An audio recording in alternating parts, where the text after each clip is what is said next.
Fasten your seatbelts. It's going to be a bumpy night. But tell me, Eddie, is that a rabbit in your pocket, or are you just happy to see me? Hello, everyone. Welcome. Normally I'm on camera, but I'm going to be perfectly honest with you. I did not feel like putting makeup on today. I did not sleep well last night. So I just wanted to relax. Wanted to relax this evening following the stream, but we have plenty of articles. I have a few that Stieg sent me, a couple that Trey sent me, and some that I found myself that fit into the good, the fun, and the weird. But before I say hello to the chat, Stieg, let everybody know where they can find you and all that fun stuff. Well, you'll find me on Twitter and on this channel twice a month, and sometimes on with Teresa, and sometimes on with Tommy. Mm-hmm. Tommy and the Guinea Pig Collective. So that's pretty much it. I'm not doing as much YouTube as I used to. I'm down to 10% probably 5. Yeah. So. and I'm pretty much going to throw you under the bus because I told you when this stream was going to be. Yes. You didn't read the DM. I read it. I forgot about it.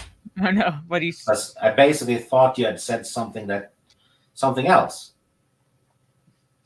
No, I didn't, because I see like your response yesterday, like, oh, it's tomorrow, and I'm like, motherfucker, you forgot. Yeah.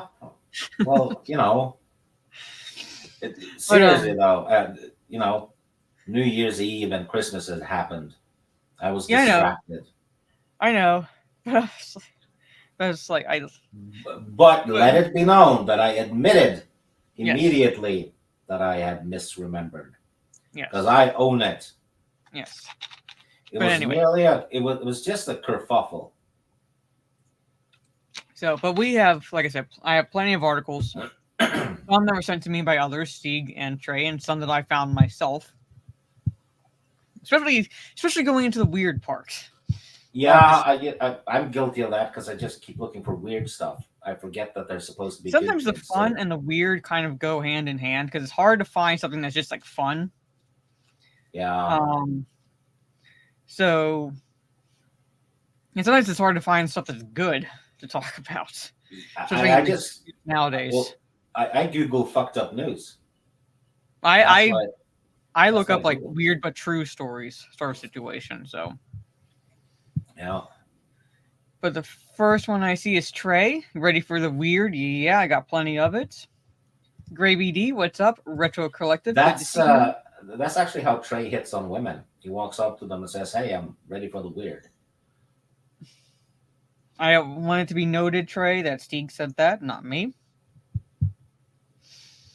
Citizen Ronan, hello. Keely, what is up? I'm 30 away from 350 on my Kick channel. So I'm at 320 followers, which is a nice way to bring in the new year. I very much appreciate those who tune in to my gaming streams there. Soul Assassin, what is up? Good to see you. Ms. Martin Mutis, one of my partners in crime for D&D, which we'll be playing Sunday. Yes. So that's going to be interesting, especially after the cliffhanger from last time. They're going to be investigating some strange occurrences in the Black Hills. Yes. New locations is important sometimes, I think. Oh, yeah. Like, it's only if we just stayed in Arkham, it'd be boring. Yeah. And I figured our characters had already been, overseas back and forth the last session, so I figured let's just stay within the States. Yeah. For this one. Yeah. Not that late. Not that late. Michael's Asylum, good to see you. Terra Crystal, what is up? Thank you for the throne gifts. It's like I got the notification shortly after I accepted the suggestion on Throne. Thank you so much, and I'll let you know when I receive it. I didn't feel like putting makeup on Etter. I'm going to be correcting people's grammar, apparently, in the chat as well, and spelling. Yeah, I'm not going to comment on that, Etter. Yes, Etter. And since Ronan didn't feel like putting pants on, well, who does really? Grandmaster Chris, good to see you. And yes, I am I'm off camera because did not sleep well last night. So, but I will be on camera tomorrow. I'm gonna create The Godzilla -1 discussion that I'll be part of. I'm gonna create a D&D character. Use Gravy's picture for him and call him Mr. Etcher. Yes. It's gonna be a twisted evil man. Yes, this is Ms. Martinese's channel. Good to see. Yep. Thank you, Trey. Hello, Mr. Bentham. Yes, misremembered. Yes.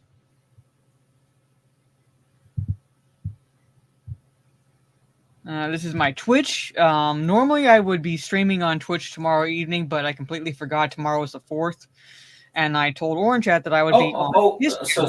So you misremember too. So When it I comes forgot to tomorrow was dates. the 4th. I forgot tomorrow was the 4th, and then I remembered earlier today, but I forgot last night. So, and I remembered like when I woke up. Oh shit! So I'm telling people. I said I forgot. I'm telling people exactly that, the same way I did.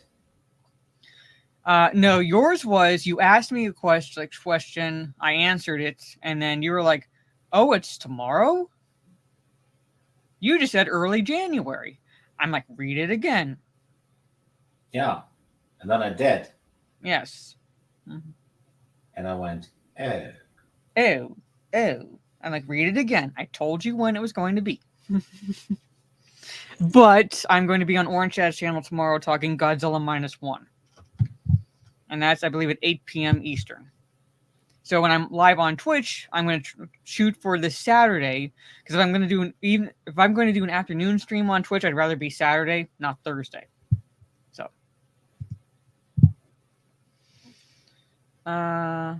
Let's see.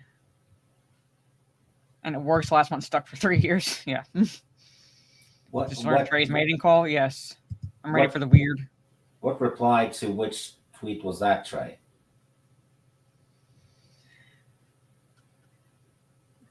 So, this is my throne. Yes, it's kind of like an Amazon wish list. So, and I do have some Gremlins things on there, as many as I can find, pretty much. Because Gremlins are kind of like one of my favorite things to, at least from my childhood, to collect.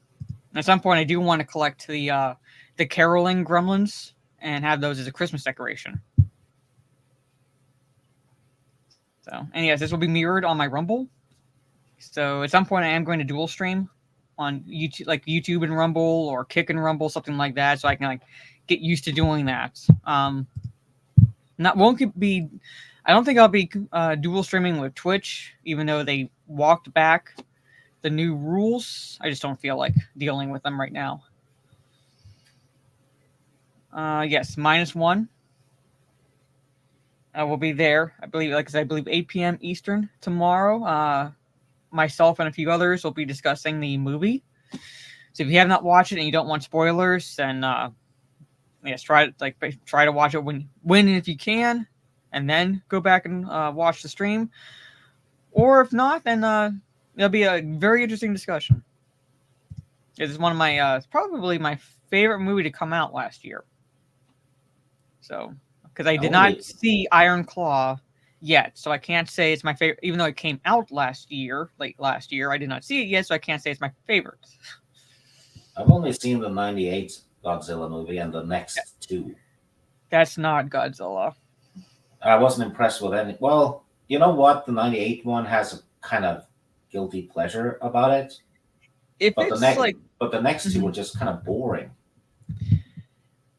If I just watch it as like a giant monster movie, it's still not objectively good, but subjectively it's fun. Like just as a giant monster movie.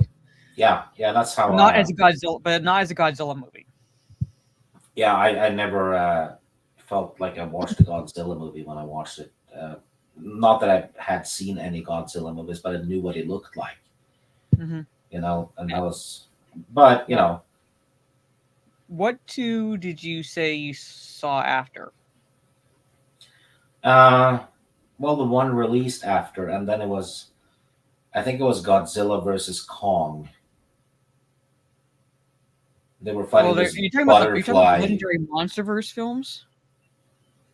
I think so. Because you have the 2014 movie, then you have King of the Monsters, which is like Yeah, the one I watched first after the 98 one was it had a Bryan Cranston in it. that's 2014 one.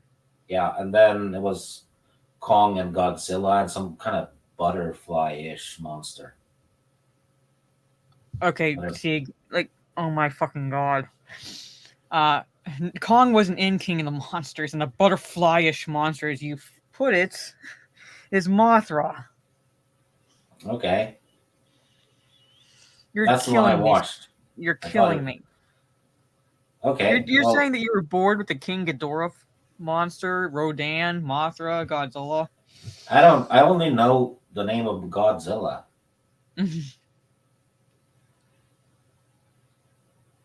I don't know what the other big Pokemons are called. Chad, if you could see the look on my face right now, like, oh my god. Pretty much, Ms. Marmuse is pretty fucking much. Well, You I'm killed gonna- me. I have to be honest, though. Yes, you killed Michael's Asylum, dissing Mothra like that. You just killed Trey. Well, Mothra's the flying thing. The one that Wait. looks like a giant moth. Yes. Yeah, I think it was spraying lightning or some shit. No, that's King Ghidorah. Oh my. King Ghidorah or Ghidorah Yeah. is the three-headed dragon-looking one. You know what the sad thing is? I'm completely a normie, even below normie, Yeah. and I'm the one they're gonna cater to with the next one.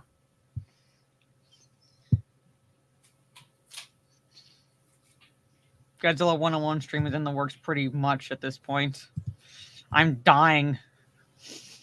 I'm fucking dying right now. I call him Pokemon. God damn it. Well, it's not that untrue, is it? Giant It is pretty Pokemon. much untrue. Kaiju and Pokemon are two very different things. Yeah. Two very fucking different things. Okay, let's go with that. Kaiju. Have you heard the term kaiju? Yeah, from Pacific Rim. Yeah, I'm saying like the Godzilla movies fall within that realm. They're not like exactly kaiju, but they fall within that realm. Yeah. Trey just like drinks heavy. Hello, Frosty. Okay, they all look the same. Stieg, it just fucking killed me. Anyway, got plenty of articles, Chad. Got plenty of articles. Let's just get into the good, the fun, and the weird, pretty much. And I have 1, 2, 3, 4, 5, 6, 7, 8, 9, 10, 11, maybe articles. I'll roll a D12 then. If I get 12, I re-roll. All right. Okay. I need to find a D. Just talk to them while I look. All right. Okay. Gravy, do not tempt me to have one of my mods time you out.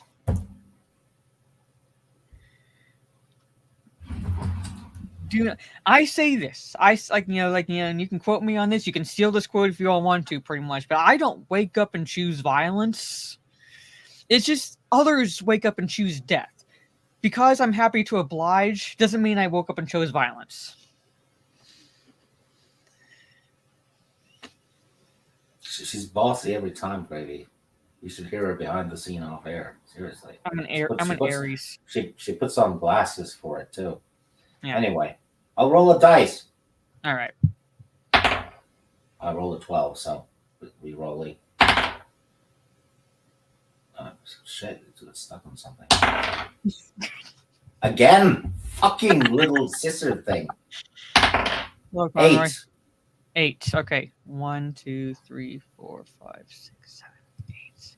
All right. This is technically one of the ones that Trey sent. The link that you sent, Trey, from the Denver Post is like wouldn't let me open the article because it's subscriber only. But I found the same one on another site. So, but this is one about Bigfoot. Yeah. I Teresa have so killed him in many. D&D. Yes. All right. So now, and reported in Colorado over 130 times over the past century. Okay. 130 sightings over the past century. So you're looking at least once a year, 1.5, no, well, 1.2 times a year, pretty much. Huh. If I roughly math. So, hello, fuck Norris. They love the MonsterVerse, but Apple TV is doing a horrible job with Monarch. I have yet to go back and watch episodes 7 and 8.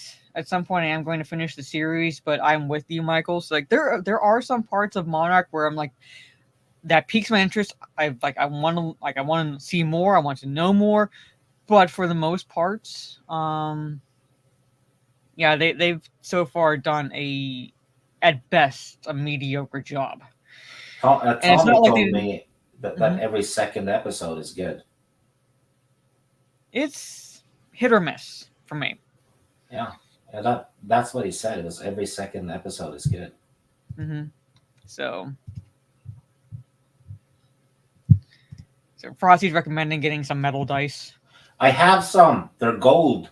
Mhm. Remember, I won it on Mary's channel. Yeah, I remember. Yeah, you won I won the sets also. Like they're not metal, but they're heavier. But yeah, I'm like I think there's like the first couple episodes drew me in, but they've had a hard time keeping me. Pretty much, with the Monarch series. So maybe it'll improve. Mm-hmm. Yeah, people were saying that beginning with episode 5 and 6, it starts going woke, and I'm like, I didn't see it. And if they're talking about a particular character, I don't see it pandering or going woke. It doesn't change anything about the character. I mean, it's just boring for the most part for me. And it's a series centered around the MonsterVerse, essentially. Godzilla, Kong, Rodan, King Ghidorah, Mothra. Mothra's the flying one. The Moth. Yeah. Because King Ghidorah technically can fly too. So you can't just say the flying one. Rodan flies too. That's the fire demon. You can't say just the flying one because there's like at least 3 in that movie that can fly. Oh, I only remember one of them. You have the Destroyer, Biollante. Pikachu. I will hurt you, Viking. Mechagodzilla. Space Godzilla can fly. But we haven't seen Space Godzilla yet. Yes, there is a thing called Space Godzilla. Look it up. Yeah, well, I believe you. I just thought it sounded fucking lame. Trey, Chad, do you understand why I threatened to send cunt candles to him? Now do you understand why I threatened to do it? Let's just go into this article. All right. Well, Citizen Ronin is asking me if there's a Pokemon that can fly. I don't know. I don't watch that stuff. Yeah. Sig would remember that. The picture of Bigfoot looks like Ron Perlman, doesn't it? Yeah, it pretty much does. And I haven't seen episode 7, so I can't really comment on episode 7 yet, Michael. So I'm not saying like you're wrong or anything like that. I just haven't watched it yet. So, and I was fine. That wasn't episode 7. It was episode 6, wasn't it? Because I didn't watch episode 7. I didn't watch episode 7, I don't believe. I think it was 5 or 6. Is when we find out more about Kate's character. The pride flag is pretty homo. Well, I mean, they said it in California, so it's like kind of like a given, pretty much. Yeah. Anyway, even with sightings in triple digits, Colorado is still behind 10 other states for a number of reports of the hairy bipedal creature. Bipedal meaning two legs. Walks on two legs. All right, Coloradans, I've never heard them called that, but may be surprised to learn that since 1926, Bigfoot has been spotted stomping through the state 130 times. So, this is according to a Bigfoot Field Researchers organization in Dana Point, California. Surprising to learn that Bigfoot Field Research Organization actually exists. No, not really surprising. I mean, there's shows on TV called Walking with Bigfoot. Oof. So now I figured out. Okay, yep. I figured that's where it was going. You should get that. What's her name? Amaranth. She released an app. No, I'm not getting that. Nope. AI app where you can pretend you're talking to her. Yeah, like she's not even interesting in real life. Denver has a lot of woods. Yeah, I'm inclined to believe that something exists. Something exists because there's so many wooded areas, and I've kind of essentially shown how it's possible for how Bigfoot possibly has been able to hide all these years. Anybody who's seen Harry and the Hendersons, I'm not yes, it's fictional, it's a movie, but they kind of posit at the end of the film how it is that Bigfoots have been not spotted as often, and it's kind of a plausible explanation in a sense. So I think there's something out there. I think there's something out there. It's just it's the vast wooded areas of the United States. I think at some point we'll discover if it's we are actually seeing an ape-like creature, or if it's actually another creature that resembles an ape, but it's not. I love that documentary too, Dan. Hello. But still 10 states behind in terms of sightings, behind 10 other states, which is kind of interesting. Yeah, Finding Bigfoot on Animal Planet, the channel. Reports typically come from the mountains. Bigfoot apparently isn't a fan of the Eastern Plains and tends to avoid big city traffic. Yeah, well, no shit.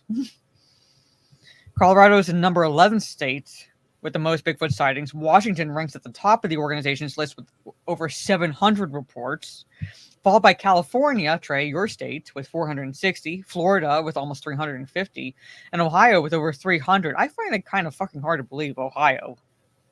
But then again, I would say Bigfoot is the only sign of life in Ohio. It's probably proper Justin reporting it for kicks. Yeah. True, weed is also legal in Colorado, so you'll find an article I found interesting, Gravy. So let's see. And spots 5 through 10 are Illinois, Oregon, Texas, Michigan, Missouri, and Georgia. Moneymaker's take is this. It's not one lone Bigfoot traversing the continent, but between 2,000 and 10,000 Bigfoots, he said. If there was more than 10,000, there would probably be a lot more sightings. The animals are likely survivors of a line of primates called Gigantopithecus, black eye, relatives of orangutans. Scientists from the Institute of Evolutionary Biology and the Globe Institute at the University of Copenhagen depict the species as giant apes more than 3 meters tall that inhabited the forests of Southeast Asia and became extinct 300,000 years ago. But this person here, Moneymaker, who's Matt Moneymaker, believes they didn't permanently disappear. Instead, some migrated to North America from Asia millennia ago. I have found another article, incidentally, covering a picture with the Gigantopithecus. Now, and I think it said they became extinct 100,000 years ago, not 300,000 years ago. So it is very possible that if there is such a creature as Bigfoot, that it could be a descendant of Gigantopithecus. Say that 3 times fast. And cross the Bering Strait into what is now North America. So,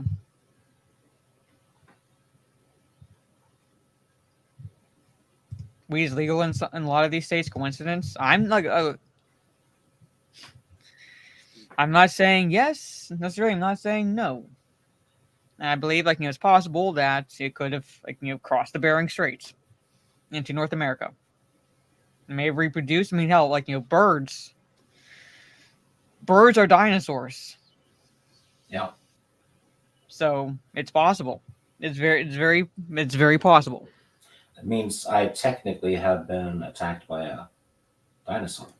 Yes, not technically you have, because birds are the living dinosaurs essentially. They were the only ones that survived up till now.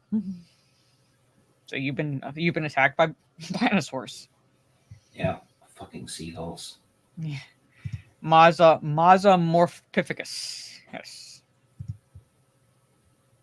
So, the state that I find interesting, just I know you're not gonna get and understand this because you don't live in the States, but Ohio. I would never picture Ohio. Well, it's a weirdo state, isn't it? It kind of yeah, but Yeah. it's not exactly it's not exactly like Washington or Oregon, Texas, things like that. It's like where you have vast land of sorts. Well, Texas is the gun state in my head, and It pretty much Alabama's is. the inbreeding one. Ohio would have woods, but it just never it just seems like I don't know. I would never have pictured the reports in Ohio. Weirdos live there. I love you, Justin, but weirdos do live in Ohio. And I joked that Bigfoot is the only sign of life in that state. Justin moved back to Ohio. Yeah. He's So- double weirdo. Yeah, so I just He's never he's pictured like- Ohio being that top 10 list. Justin's like, I know how weird it is. I want more. Yes. Actually, yes, remember when the bird craps in your car, remember that's dinosaur poop, and we have fossilized dinosaur dung.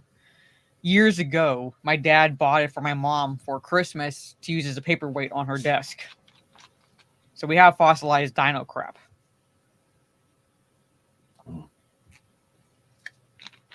We also have a kind of a replica of the tooth from the Tyrannosaurus Rex zoo, which was the inspiration for the Tyrannosaurus Rex in Jurassic Park. So we have a Tyrannosaurus tooth, essentially.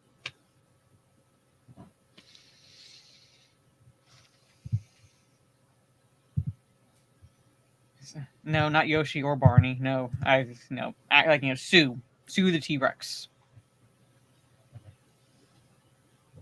So I don't know where it is.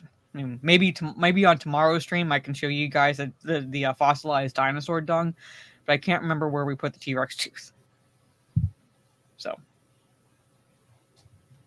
but I just found it interesting. Like I said, I would never have pictured Ohio in the top 10, but 130 sightings just in the past century alone in Colorado. But weed has only been legalized in the past decade. So can't all be blamed on that. And here's the century of sightings. You have the dark blue, less than 3, 3 to 6, and the light blue, 6 to 9 in these. And the red states, it seems to be centered around here. Park County and Teller County, these two right here. So, but yeah. Curious where my state ranks. I doubt it's that high.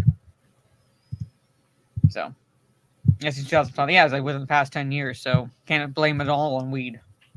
We have UFO sightings in my area. I believe it. Yeah, during winter, Mhm. The sky is extremely clear, so you see pretty much every damn star. And I was out with a friend of mine looking for satellites because you can see the satellites. flying, and we saw one, right? It was going, Mhm. at a steady pace from right to left. All of a sudden, it turned upwards, flew upwards a bit, and then towards the right again, and then up, and then it got a little bit bigger and vanished. So it was like, did they just enter hyperspace? You know, I don't know what it was. It's just we both saw it though, and I've seen it two more Maybe. times. So can't explain it. It was weird.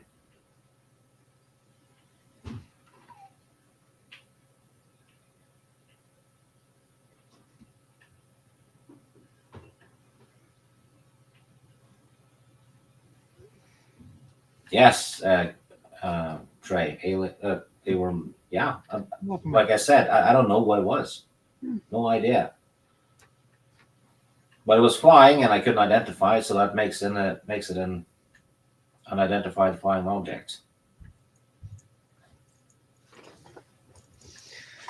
So, well, yeah. I think I saw one time, but this was years ago. I saw what looked like what I thought was not a star, but like possibly a plane flying like high up and at night. It's like but it was moving so slow, and then it just disappeared. So aliens are messing with Steve, yeah.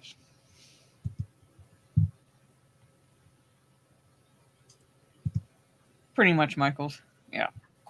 But anyway, so that's one down. So I guess you want to roll Okay. your die again? Yeah, I'm gonna roll a d10 now because there's 10 left. Mhm. Number 5. 1, 2, 3, 4, 5.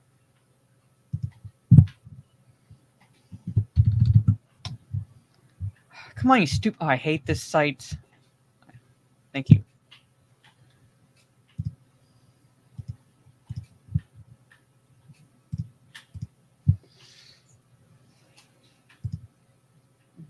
Chat, you remember this dude? Guy who thinks he's a dog? Well, apparently, he ran an agility course and gets mixed reviews from dog training experts after running said agility course for dogs. He's back. He's back. So here it is. It was a real dog and phony show. The Japanese man known online as Toko the Human Collie appears to have been barking up the wrong tree when he recently filmed himself tackling a canine agility course. Video released this month shows his attempt to navigate part of an agility course in the realistic $14,000 dog costume. However, the wannabe pet came up a little short with dog trainers consulted by the Post who viewed the footage posted online and said he needs lots of improvement before he'll be able to compete with the big dogs at the Westminster Kennel Club dog show. I don't know how he maneuvers in that contraption because it looks like it's challenging for sure, said one of the dog trainers. In the video, Toko immediately fails to clear a jump instead landing on the bar a few feet off the ground. This would have led to an immediate disqualification in a competition, according to the dog trainer. His slow momentum leading up to the jump is what sealed his fate. It's a human. It's not a dog. You know how there's a lot of weirdos like that around, but the Japanese tend to take it to a whole other level, don't they? Yeah, they tend to do. There is a meme I saw a while back. That like Japan responsible for the world's weirdest shit since like 1970 something. Yeah, they probably are.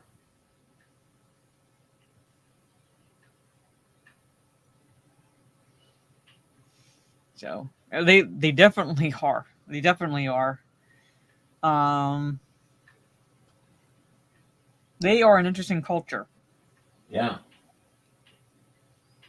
So, yeah. So I had to respond to a text real fast. Yes, Tris, the Japanese dog man is back, and he tried running an agility course. He probably had a rough there's the picture. childhood. Yeah. He attempted to jump over this and failed to get his body over without touching the obstacle.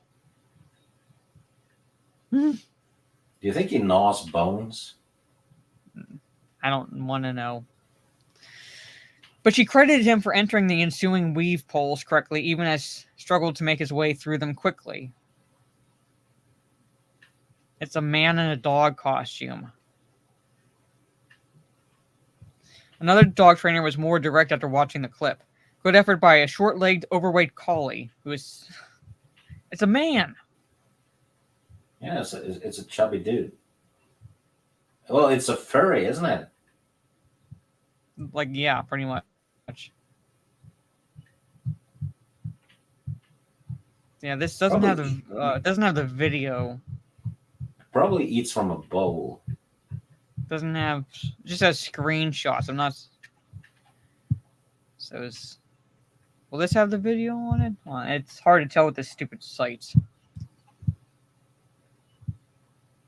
Nope, just something else. I love how they talk about this and they don't post either the video or the link. So I would play it, but I'm sure you can find it because it says that. Yeah, Google a chubby furry dog, people. Filmed himself tackling a canine agility course. So.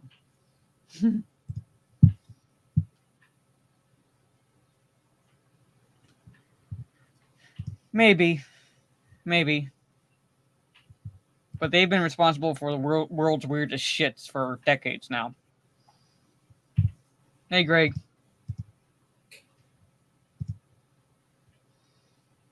But anyway, yeah, so he's back. But that's it, yeah. So I saw that article and I had to talk about this dude because he somehow made the news again. So there it is. Yeah, I'm not. Japan is not on my list of places I want to really go to. I want to go because of studying judo. I want to visit the Kodokan, as well as there is a zip line ride you can take, which kind of like you zip line into Godzilla's mouth. Do not say anything. I want to go there. Anyway, that's another article down. Okay. Make sure I click the right one. All right, yeah. Number 10. Well, hold on. I'll replace my 10 with a D8 now. There's 8 left after this. You get to roll all my dice. There's only 9 left. Just I'd go into 9. Yeah, this is number 9, but after this, there's 8 left. Yeah. Because you rolled a 10. You rolled on a 10. So I just open the 9th article. Oh, okay. Yeah, so I'm saying we don't have 10. Yeah, D8 for next time. Yes. So this is not so much an article, but I've kind of apparently this photograph has been going around for a while now. People believing that this man is standing next to an actual Gigantopithecus creature, which is what they believe Bigfoot is descended from. See this. So, because it's been shared. Yeah, because it's an extinct genus of ape existed from 2 million years to as recently as 100,000 years ago. Yeah, so basically this man, so if you see this going around, it's been shared in Chinese, Spanish, Russian, and Portuguese on Facebook, Pinterest, 9gag, and X, formerly Twitter. It's been going around pretty much. Yeah, this is this man is actually a where is it?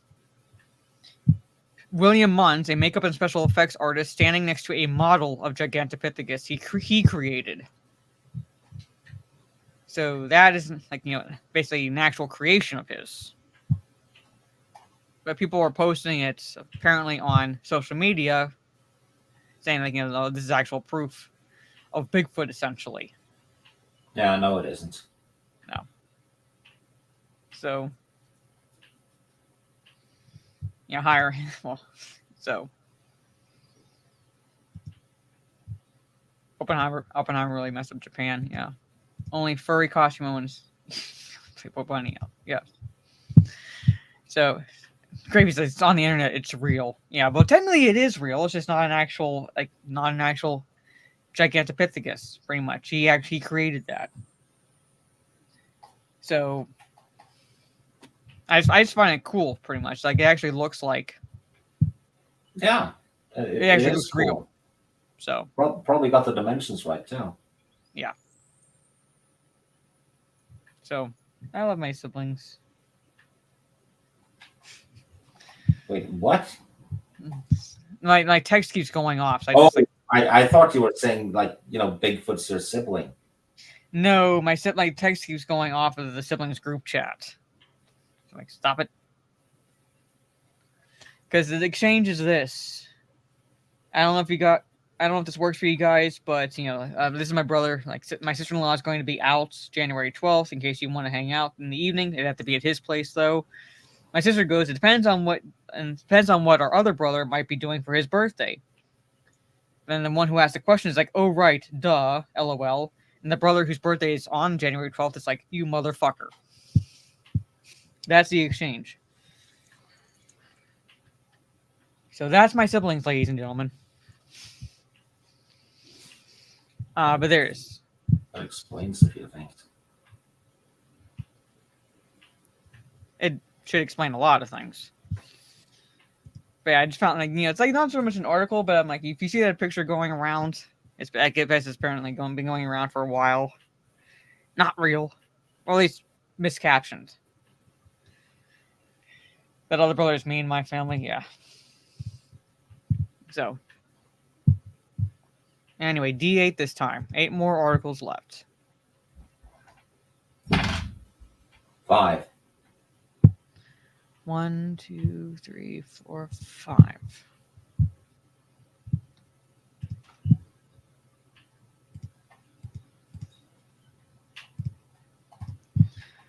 All right. Saw this, and apparently one of Nostradamus' terrifying predictions came true hours into 2024.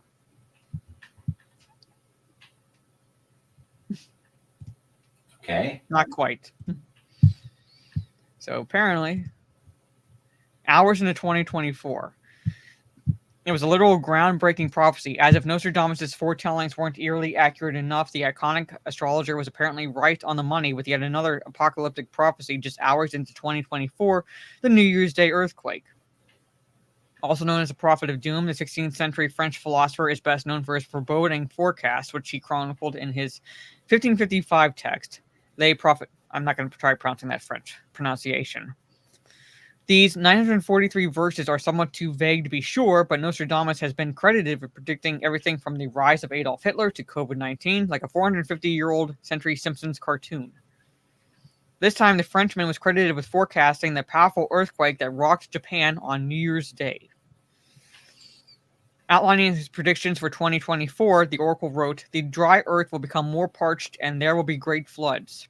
The psychic's followers reckon that he could have been referring to the 7.5 magnitude tremor that struck the nation's western coast around 4 p.m. Monday, killing 48 people, toppling buildings and sparking 3-foot-high tsunamis.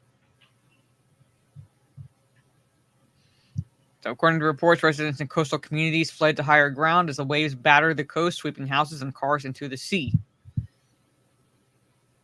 So, Nostradamus' prediction was apparently not the only harbinger of a seismic calamity. Over the summer, divers in Taiwan encountered an injured giant oarfish, the doomsday fish, which is said to be a sign of impending earthquakes. So I guess that's an oarfish. And I guess if you spot that, earthquakes. So,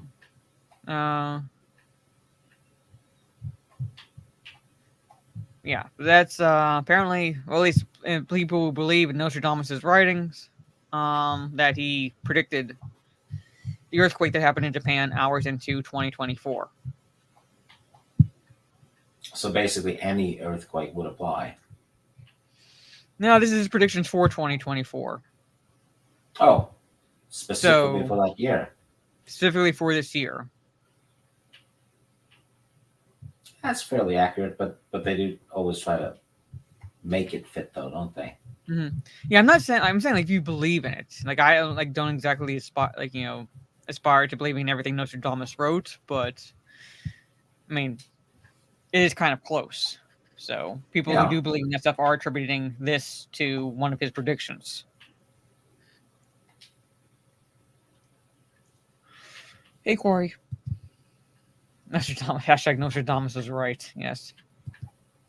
I remember in 2011 when this, that old man was like predicting that the world would end at the end of that, at the end of that year, not before the end of that year, because I was deployed to Iraq, and when the end didn't come on the date he predicted, like his explanation was, oh, like the actual end of the world date is this later date in the year. We were already like,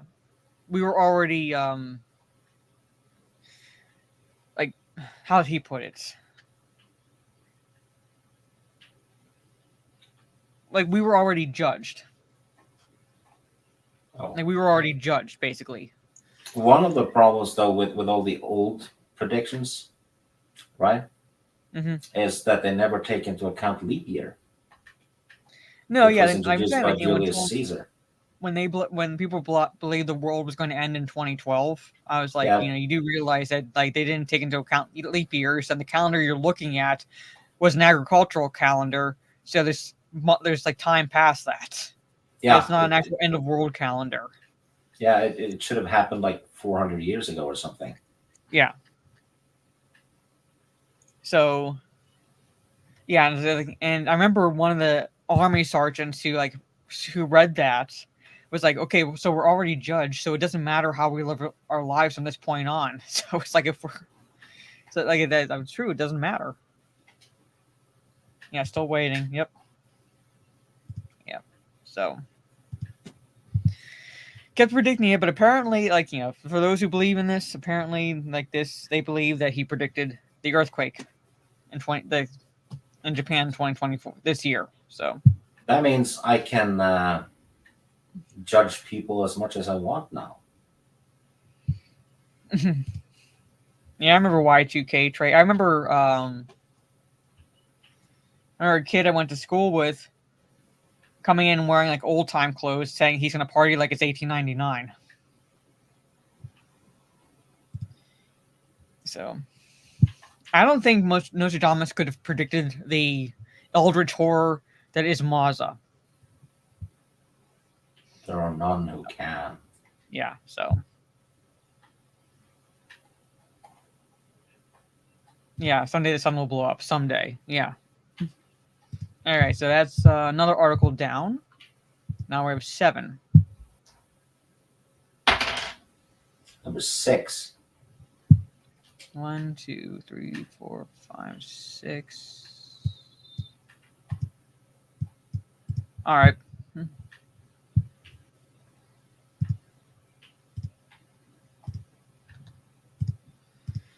Okay, apparently this goes into like the Bigfoot articles. Essentially, there's actually a road trip dedicated to spotting Bigfoot. So those of you who are looking for your next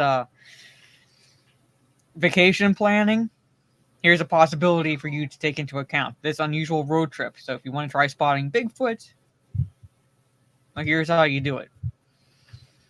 So folklore enthusiasts will enjoy the Bigfoot Scenic Byway in California, which runs along State Route 96. The route cuts through the area of the world claiming to have the most Bigfoot sightings. This stretch of road in Northern California features protected forests, swimming holes, trails to explore, and historic mining towns. If you do not spot a real Bigfoot, there are plenty of images of it on this route, such as the above sculpture in Willow Creek. Whether you're a Bigfoot believer or not, the Bigfoot Scenic Byway in California brings travelers close to the type of nature that any Sasquatch would love to call home. So town's welcome sign boasts the slogan, Bigfoot Capital of the World. Nearby are the Bigfoot Steakhouse and Bigfoot Motel. For all your Bigfoot research and merchandise needs, check out the Bigfoot collection at the Willow Creek China Flat Museum, also known as the Bigfoot Museum. Aside from supposed Bigfoot artifacts, the museum features artifacts from the town's extensive mining and logging history as well. So, heading north on State Route 96 leads you through Six Rivers National Forest. Within this forest is the Bluff Creek Historic Trail. All right. It was near Bluff Creek that cowboys Roger Patterson and Bob Gimlin succeeded in their quest to catch a now famous glimpse of what they believed to be Bigfoot in 1967. So Bigfoot Steakhouse, Trey. Sounds like a grift. Oh, it's obviously a grift, but Probably fun though. But I'm saying, like, it's basically it's like one of those where it's like, yeah, like, it's I'd eat at the Bigfoot Steakhouse. I don't fucking care if it's a grift or not. That sounds like, like somewhere just to say I ate here, pretty much. Yeah. So yeah, unfortunately, it's in California, and not too many people want to actually visit that state. But it does kind of sound interesting. It does kind of sound interesting. Yeah, the Bigfoot Steakhouse, the museum, and everything. So, yeah. Mount Shasta in California has a lot of sightings. Yeah, California is in the top 10 sightings for Bigfoot in the States. So, Bigfoot behavior suggests it does migration. That's like, one of the, at least from the previous article, it's believed that there's like at least one guy believes there's anywhere from 2,000 to 10,000 Bigfoots in North America. Sounds excessive. I don't think it's as high as 10,000, but it could be as much as 2,000. North America's big, lots of wooded areas. It's a possibility. That could be like around 2,000. Possibility. So, a way better grift than Pokemon's overpriced cookie grift. Yeah, I would like, as I said, like, it's totally a grift. It's totally playing on people's belief in Bigfoot, but it does sound really fun. Is Pokimane that bimbo airhead? You need to narrow it down. Yeah, well, the one that really annoys you. You need to narrow it down. Okay, dark-haired one. Kind of need to narrow it down. She's the one that was selling those cookies like an exorbitant price. You know what I'm talking about? No. I mean, like, she's one of the ones that annoys me. She's one of the ones that like annoys me because she's like incredibly fake, and she has like these simps, and I'm talking simps that fall over themselves, like trying to get her to notice them. Yeah. Well. Yeah. That happens. As I said, like, North America is pretty big, so I'm imagining some of these Bigfoots probably migrate across the border. So.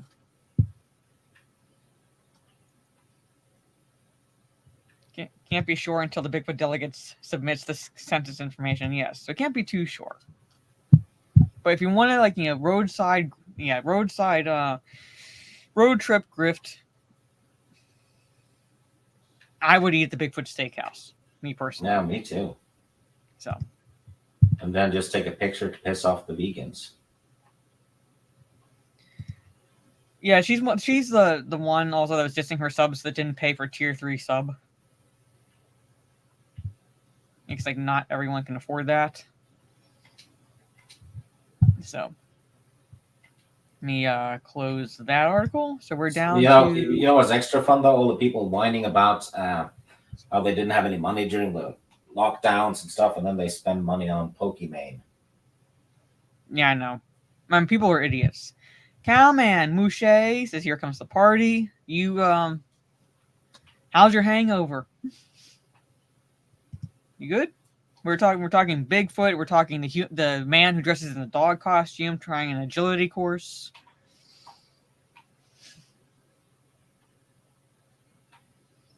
What else did we talk about? There's been a lot of Bigfoot. Nostradamus predicting the earthquake in Japan. Talked a lot. Because that's how we roll. Mm-hmm. They're both bad. It's all bad. They're both bad. Well, we got other articles, Trey. So we're down to 6 now. Okay, I'll roll a d6 then. Number 2. It's one of yours. Really? Yes. I don't remember what they were.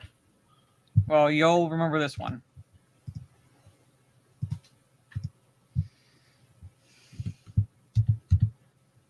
Apparently, thousands of syringes containing, quote, vaginal tightening gel seized at MSP airport. So it tightens the vagina, which makes it a constrictor, doesn't it? Yes. All right. So at Minneapolis St. Paul International Airport, customs officers seized a large shipment of unregulated injectable chemicals last week. The shipment from Hong Kong, no shocker there, contained... Really? I thought since they're smaller, they would be tighter. They wouldn't need it. Oh my God. Quote, 2,536 pre-filled syringes of vaginal tightening gel, according to U.S. Customs and Border Protection, and was headed to Woodbury residence. Officials say the individually wrapped pink packages have an estimated resale value of more than $19,000. Of course, they would Instructions. be pink. Yeah, instructions on the packaging urge users to wear chemical-resistant gloves when coming into contact with the gel. Basically, wear a condom when shagging someone like that. Mm-hmm. Yeah. Yeah, so maybe we can guess what they're for, but we don't it's $19,000 estimated resale value, and says a Woodbury residence. So it didn't say commercial residence, it just said residence. What would you guess that it's for? Well, it literally says tightening gel, so keep that area tight. Young and tight, I guess. I don't know. Pokimane should sell it. So, yeah, pretty much Botox for the poontang. Pretty much. Yeah. Yeah, but it just says, what gets me, like I said, it just says residence. It doesn't say business. It doesn't say commercial residence. It just says residence. It's a twat flexer. So I'm like, who the fuck bought this? So they were tight-lipped on who was trafficking this? Yes, they are very tight-lipped, Greg. Yes, but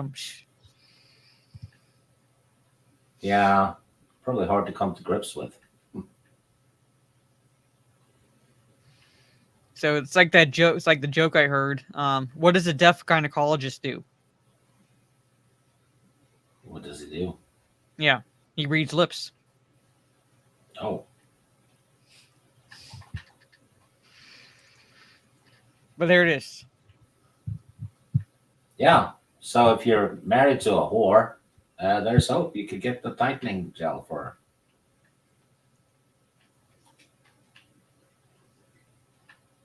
I didn't say it was my joke. I said I heard it.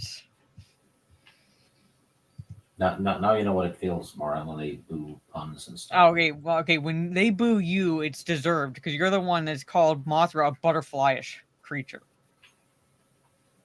I was going from what little I remembered. Yes. So. Yes, I'll be here all week. Tip your waiters. Yeah. I really want to know who bought it too. Like, just out of morbid curiosity, who bought this stuff? Who bought this stuff? Yeah, I know. She made $12.5 million selling her bath water. Like, this is just so... Anyway.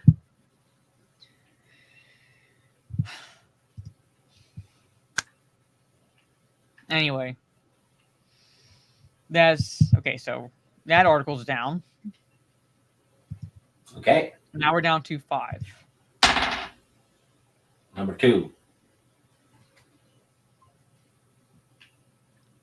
2. All right. Another one of yours. Yeah, I think there's a few. The last ones will be probably mine because I sent 4. I think. You sent 3. Or yeah, you sent 3. Okay. And I can't get. Thank you. I don't know where you find this stuff, but the question. Oh, the title it's the says it same. all. It's the same site, I think. Yeah, so Let's it's like see. all 3 are from the same site. So that's why I said it's another one of yours. So it was me, Barry. Yes. So I think this title speaks for itself, and I guess they've been known to dump while in flight. So in Burnsville, Minnesota, some South Metro residents say Friday, May 12th was like any other day until some foul-smelling stuff fell from the sky. Carissa Brown was waiting in the drive-through line. Ironically, her name is Brown. Yes. At the Caribou Coffee off Highway 13 and Cliff Road in Burnsville. I was waiting in line getting my daily coffee, and all of a sudden, Brown dropped onto my vehicle. It was like it rained brown for a second. Boom, like that. I got out, and I went to the car in front of me, and I was like, what just happened to us? And he was like, I have no idea. Brown says her car and the vehicle in front of her were fully covered. She says also my child was with me, so I'm glad the windows weren't open. So basically, yeah, they this is what it looked like. Yeah, and since they don't know what it was exactly, that makes it a UFO, which means close encounters of the third kind. Yes. Oh my God. The Metropolitan Airports Commission says they are not aware of any incidents related to flight activity. So, the culpable plane was a United Airlines flight to Denver, possibly. No, so it's yeah. So it's really not. I mean, it's like in terms of it happening, it's kind of rare, but it does happen where flights will dump. Imagine though if she's like calling her insurance company and they're going, "Are you covered?" And she's like, "Yeah, that's the whole problem." Yeah. Yes, Cowman. It's planes all along. It's planes all along. So Trey's like, God took a shit. Yes. Pretty much. So it's she's living in a third world country. Yes. They're supposed to dump that at over 20,000 feet, not right after takeoff. For all we know, they could have been at 20,000 feet. It just happened to be like one of those unlucky. Oh, maybe they just couldn't hold. Maybe they just couldn't hold it in anymore. Yeah. Because she said because they weren't near any airports.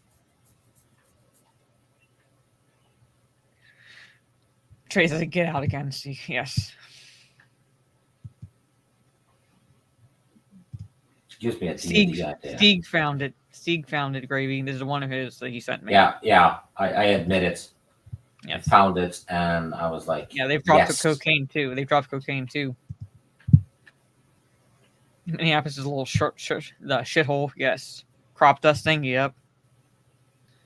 Turd is a multifaceted word, apparently. Yep. So this woman and the person in front of her car got covered in shit. It's close to the airport.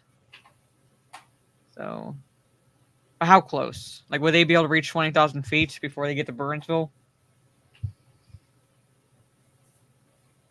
So, like, if that's the case, like, they're probably covering it up. This happened. Yeah, covering it up. Mm-hmm. Must fall in the sky and it hits. Imagine going to work and explaining to your boss why you're late. Yeah, like shit fell from the sky. The wind did it. So there's that. Now we're down to 4.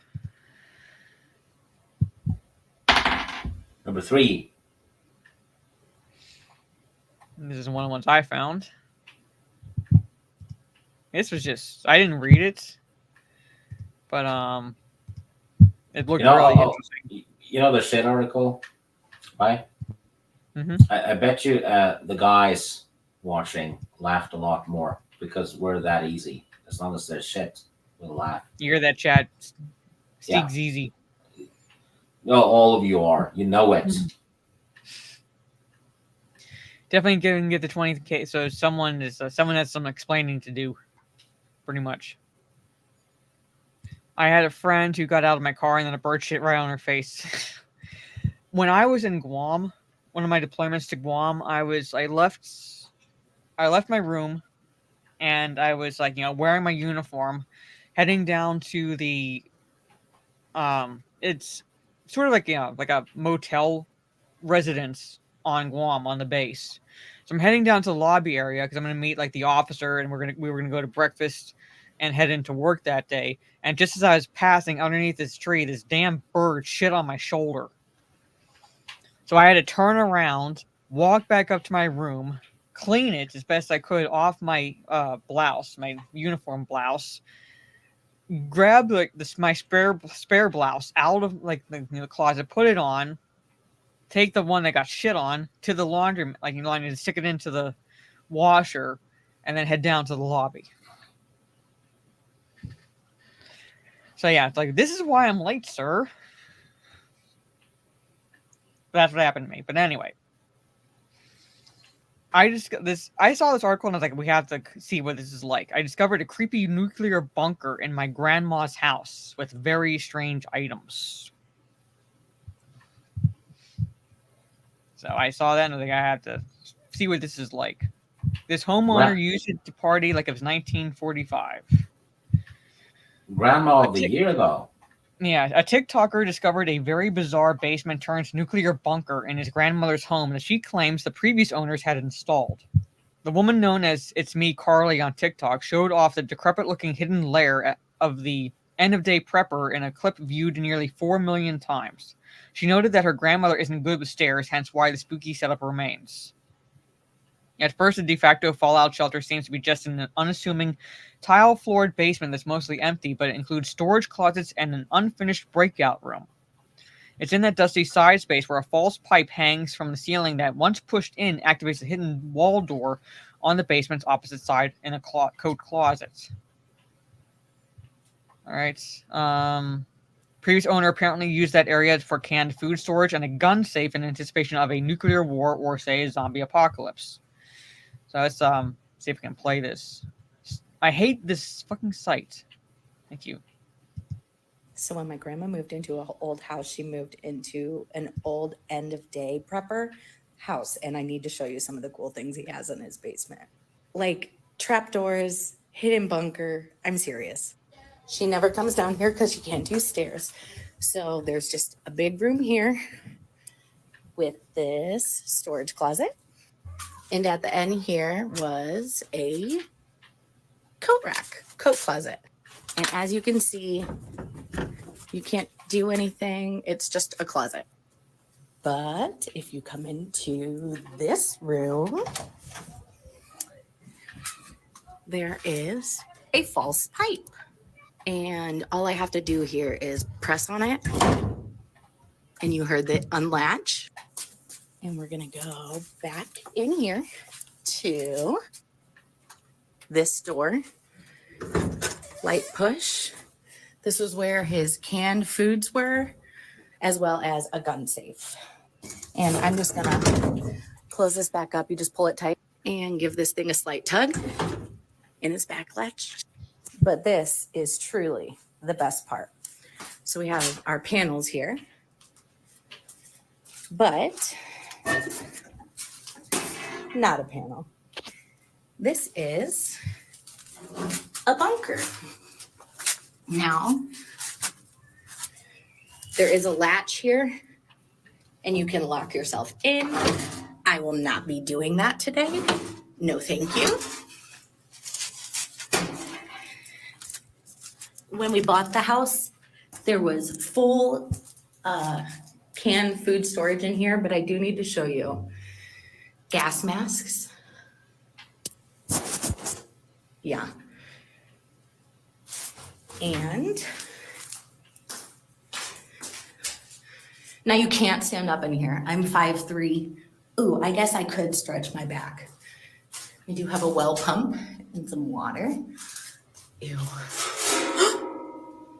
Shut up, it's glass and green. What is this? Ooh, I need one of those black lights. And there is 1, 2, 3, 4, 5, 6. And like a couch, I guess, bunk. Oh no, maybe that one goes up. I don't know. Can anyone tell me what these are? Here's a whole bunch. Oh. No, I still have no idea. Let's go ahead and get back out of here. Nothing happened. So I've known about those things for years, but my brother and I did just find this today. He had like a slide in from the outside with a latch that he could just like down into this basement. So when shit hits the fan, I know where I'm coming, but like you see what the preparation looks like. I told my mom, I was like, get on that shit. I mean, I'm not crazy, but I am like, I don't like people and I'm scared of people. There it is. Well, the guns part, yeah. It looked like looked like a candler, something possibly like candles. The candlelight. That's what I was reading on the cans. Yeah, basic prepper hide. Yeah, so now I know where they will hide their. I maybe if she has guns, I don't know, but she's. So that's the hidden bunker, pretty much. So.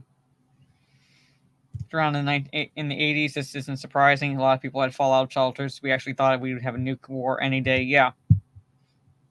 So. Yeah. So basically, we just watched the video. She this goes into what she found, pretty much. And I'm like, bought the house, and that stuff looked older than a little bit older than the 80s, but who knows? Who knows based on the state of decay at that point. But I thought it was kind of cool. That was kind of cool. If I had the money, like if I won the lottery and I found a house and I discovered it had like a nuclear bunker already, kind of built into it, I'd refurbish the shit out of it. So, and Trey would hotbox it. Yes. So. I mean, if I found it, I think this stuff is pretty cool. If I found it, I'd build it back up. So,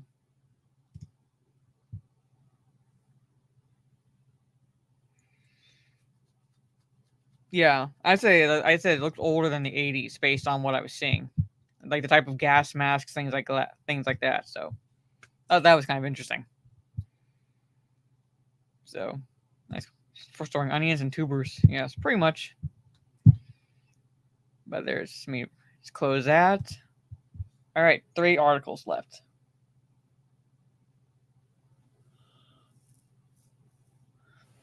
I'm back. Yeah. Had to make tea. All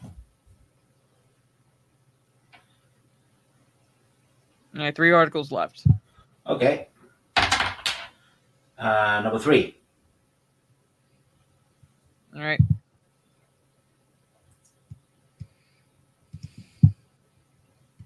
This one was Trey sent. Suspect arrested in alleged theft of a Banksy stop sign decorated with military drones. I saw that article, but I didn't send it to you, though. Yeah, well, don't worry, Trey did. So that's the stop sign in question. I love how people like they actually have photographs of this guy doing it, and people just stood around watching him do this. Yeah. With their phones. Of course, this is in London. A man suspected of stealing an artwork by Banksy of a stop sign adorned with 3 military drones was arrested Saturday, London police said. A man in his 20s was in custody on suspicion of theft and criminal damage. The sign was taken less than an hour after the elusive street artist posted a photo of the work on his Instagram page Friday. So, video showed a man with bolt cutters climbing up on a bicycle to remove the work from a sign post on a street corner in the Peckham area of South London, while another man steadied the bike. The man who cut the sign free then ran off with it in his hand. Really discreet. Yes. Voice on the video of the wet bandits were more competent than this guy. I know, but I'm saying like the number of people just standing and watching, because a voice on the video of the incident could be heard saying, "It makes me so annoyed" as the man ran away. Like really, you didn't try fucking stopping him? A witness who only wanted to be called Alex told the PA news agency that the small crowd of people that had shown up to view the work stood around watching in awe as the scene unfolded. A crowd who could have easily stopped 2 people did nothing. Yep. Of course, seems to happen a lot, doesn't it? Yes. We said, "What are you doing?" But no one really knew what to do. We sort of just watched it happen. There's one thing you could do. Knock him off the bike. You're a crowd against 2 people. Wasn't it in London or something where someone tossed a guy into the river, and as he was drowning, people were just filming it and not helping him? I'd have to look it up. Like, very likely. I think it might have been in London. Mm-hmm. They're like, "Oh my God, someone help him," said 20 people while filming Yeah, him. Me, I'd be one of those people only because I can't swim that well. But I'm pretty sure in the crowd you could find at least 1 or 2 people that could have jumped in and swam to get them. Yeah. Well, it's not that hard. You just have to jump in and grab them and just float. Mm-hmm. Yeah, but like, no one did anything. And not a good look, London. Yeah, I don't know if they have fraternities in the UK. I don't. So we're all a bit bemused. There was some honking of car horns. Okay. Yeah. So, yeah, I was like just amazed. It should not have been removed, and we'd like it back so everyone in the community can enjoy Banksy's brilliant work. I'm pretty sure if you ask the criminal nicely, they'll bring it back. Yeah. But did broad fucking daylight in front of a crowd of people, and they still haven't caught him. Yeah, Trey, if you call 911 in England, it's not going to do shit. Well, they did catch a man in his 20s, but they didn't catch the other guy. So, but broad fucking daylight. Yep. Of course, like, when I say daylight, I mean like just in the full view. England is not known for sunlight. That's right. Yeah. So there's that. Yeah. So.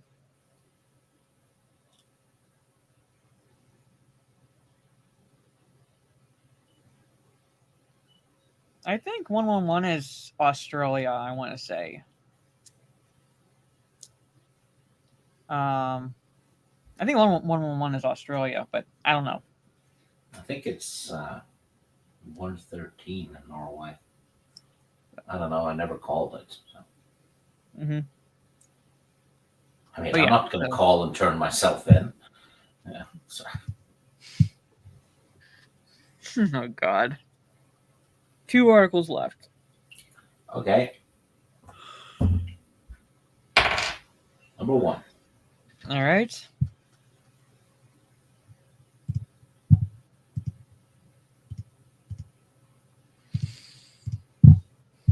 The last one of yours. This turkey has literally taken over our life.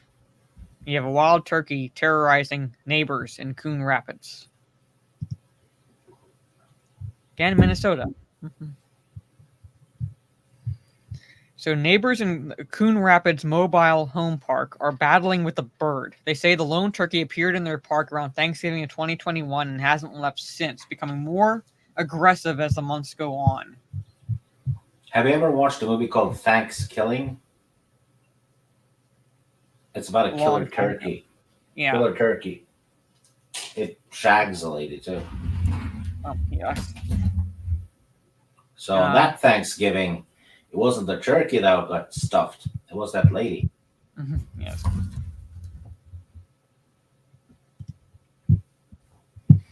Hey, Grant. Good to see you. We're talking weird stuff. This is one of the articles that Stieg sent to me. Apparently, this turkey's been terrorizing these residents. Yeah. So this turkey has literally taken over our life.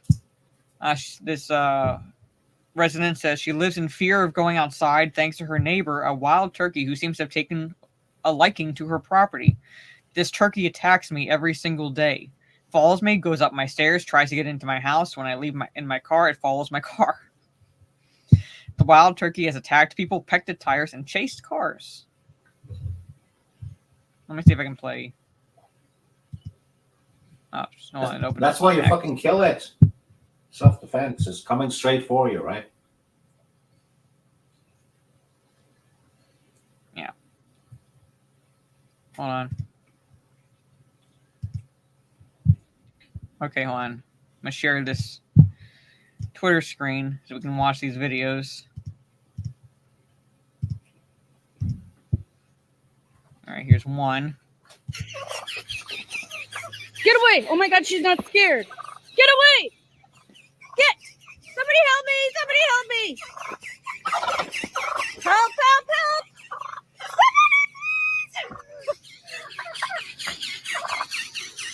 Oh my god!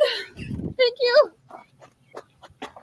Why isn't she scared of this? Oh my god! Yeah, Okay. because she's so scared. That's scary. Yelling, "Oh my god!" and blah blah blah. Yeah. Maybe she's coming. Stairs. Can you please hurry up, police officers? Get out of here! Get! Get! Yep, that bird does not care at all. Yeah, the thing though is, it might attack kids, Mhm. so it should be put down. So, or at least caught by animal control and released, Gives me like a a ways away. That's what they normally do. D&D idea. Possessed No. turkeys. Yeah. So they said they've reached out to the Department of Natural Resources, who offered them suggestions, including removing bird feeders or chopping down branches where the turkey nests. While they've taken down their bird feeders, others have still them inside the mobile home park. The best defense against aggressive or persistent turkeys is to prevent the birds from becoming habituated in the first place by being bold to them. Everyone in the neighborhood must do the same. It will be ineffective if you do so only on your property. Each and every turkey must view all humans as dominant in the pecking order and respond to them as superiors rather than subjects. Habituated turkeys may attempt to dominate or attack people that birds view as subordinates. So, it reminds me of the Bob's Burgers episode, Dawn of the Peck. Have you seen any Bob's Burgers episodes, Steve? No. But they actually go into that pecking order stuff in that cartoon, Dawn of the Peck, basically, where it's like it has to see a bird or an individual as dominant. Otherwise, it's like you're subordinate. It's called Dawn of the Peck. Does no one have weapons? And not in this mobile park, apparently. Cocaine Hen. I want to see a team up of Meth Gator and Cocaine Bear.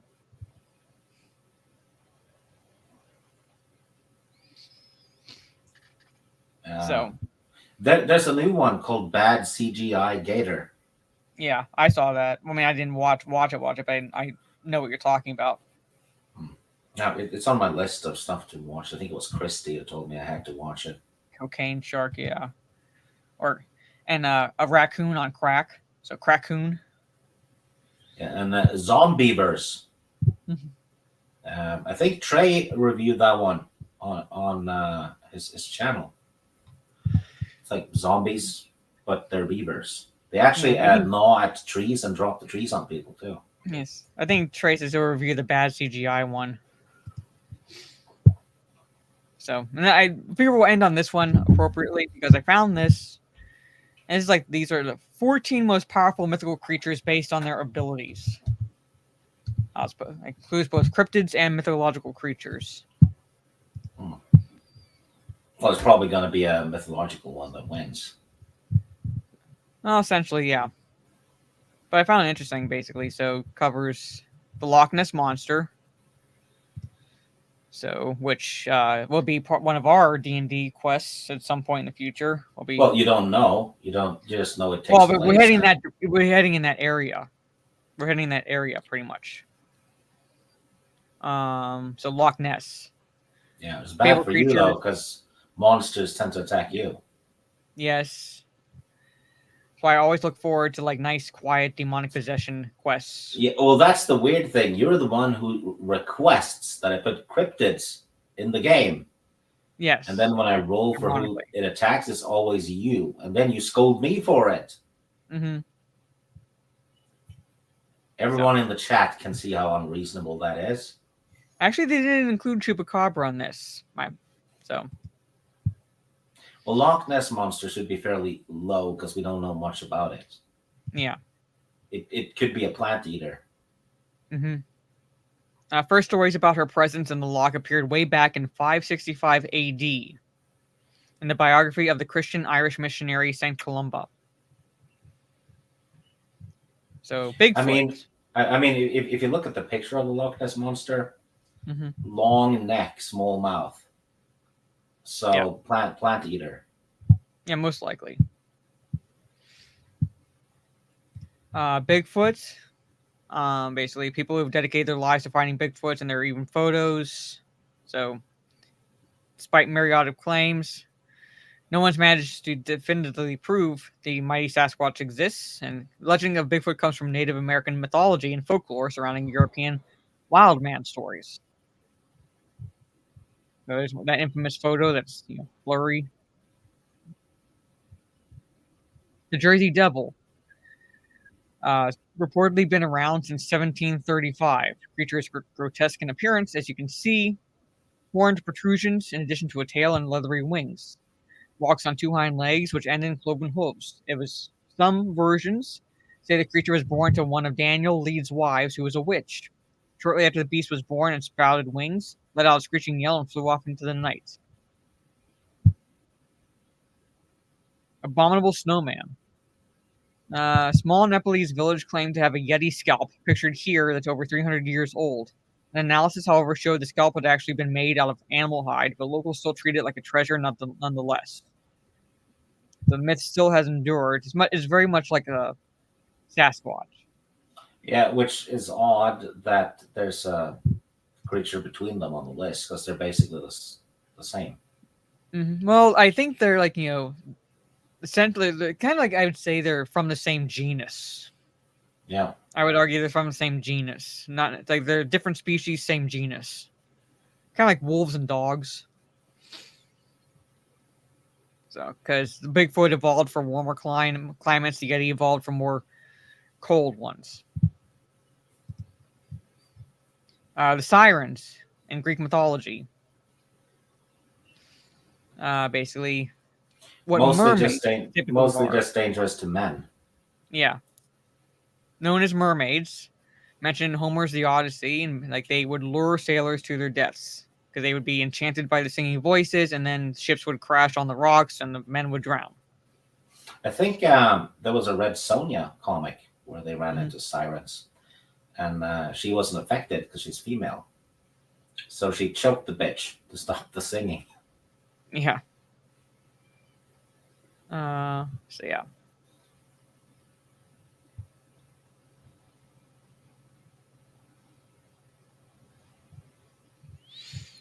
The Chimera is a terrifying creature that features Chimera. Yeah, because like there's no ch sound in Greek. It should be Yeah, a cuss sound. it's chimera. I've heard it pronounced like chimera, but chimera is a terrifying creature that features fire-breathing lion's head attached to a goat's body, ending in a serpent tail. All right. Basically, according to Greek mythology, the chimera is the offspring of the monster Typhus and his partner Echidna, who is half woman, half snake. So yeah, that's what at least the sculpture looks like. Yeah. The Minotaur. Birth name was Asterion, is another fabled creature from Greek mythology. Man-bull hybrid, was a product of an affair between Queen Pasiphae and a bull, hence its weird anatomy. So basically furry porn. Yeah. In order to keep the Minotaur and his ravenous hunger for humans locked away, Daedalus and his son Icarus, the one who flew too close to the sun, built a maze to contain it at the behest of King Minos, Pasiphae's husband. He basically banished the bastard. Yeah, pretty much. To sate the Minotaur's appetite and keep him within the confines of the maze, the creature was offered human sacrifices. The Minotaur, who is said to have grown into a monstrous evil beast, lived in the maze until the hero, Theseus, killed it.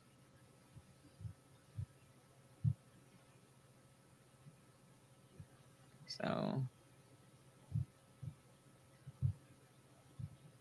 Zombies. Even the ancient Greeks seemed to fear an uprising of the dead, as they buried people with stones on top of their bodies in order to prevent them from leaving their graves. In the 17th century, slaves on sugarcane plantations worked under grueling conditions, and necromancy, an undead afterlife, represented the horrific plight of slavery. In voodoo religion, there are also bokers, or practitioners, who have the power to reanimate the dead. In Norse mythology, the dead will rise again to fight in Ragnarok, including the dead gods.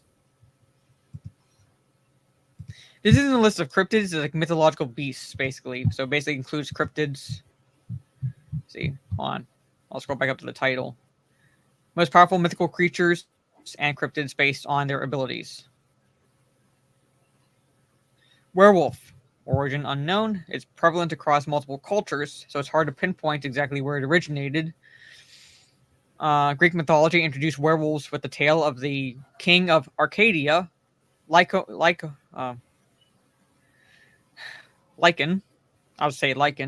who tried to serve a sacrificed child for Zeus to eat. The story goes that Zeus was so angry at Lycaon's crass offering that he turned the king and all of his sons into werewolves. There's also Fenrir, the beast from the Norse pantheon, who, although not a werewolf per se, deserves an honorable mention for being the gnarliest wolf ever. Fenrir, the son of Loki and Angrboda, would bring about Ragnarok and devour Odin. Yeah. So basically where we get the word lycanthropy, lycan. Werewolf. There's actually several wolves in Norse mythology, each doing their own unique damage during Ragnarok. One swallows the moon, I think, and the sun. I've not checked out the trailer for First Omen yet. I'm going to try to check it out after this stream before I go to bed. Yeah, Marvel butchered it. Imagine like a wolf entering a taxi, and the taxi driver goes, "Where, wolf?" Okay, that's nope. That's not. Nope. No. Vampires. Most famous vampires, undoubtedly Bram Stoker's Dracula. That Stoker reportedly modeled after Romanian Prince Vlad Tepes, popularly known as Vlad the Impaler. While most people can name a few vampire characteristics, there are actually no set parameters for what a vampire can and can't do. Technically, there are, because there are no firmly established characteristics. Technically, there are. They're like the ones that have survived over centuries. So yeah, there are established characteristics. Yeah, you have to stick with the originals, Yes. not what they did in Twilight or whatever else. Yeah. But you know, granted, what they did in the Underworld franchise was pretty cool. I thought. Yeah, I'm saying like like the myth itself is morphed in popular culture, but to say that there's no firmly established characteristics, I'm like, yes, there are firmly established characteristics. Yeah, assuming the mythology of the vampires is correct, because that's usually how they get around it. They'll have the vampire go, "Oh yeah, you believe in those stories? Those are wrong." Yeah, right. That's generally what they do. So, which there was one instance where I was like, okay, I get why they're doing this, and that is the book I Am Legend. Because the protagonist does mention a little loophole, and like you know how vampires are, they shun the cross, like you know, like basically, but per vampire mythos. Well, the protagonist in I Am Legend says, well, what if the vampire was Jewish or Muslim or didn't believe in any religion? What if the vampire was agnostic? Would the cross even work then? That's actually a very good question. Yeah, I'm saying like it does posit that. I'm like, okay, that actually makes sense. That actually makes sense because you know it's like you're assuming that all vampires will automatically shun the cross because it like is predominantly Christian-based origins in terms of like the mythology we know. But what if someone is bitten who was an atheist? A cross is not going to mean much to that person because he or she does not believe in God. So no religious relic would even like make any like work. Yeah, unless they actually realize that the Christian faith is the accurate one. I know that's like there is a way around it, but it does posit that. So I'm like, yeah, I can see like why like that could alter some things.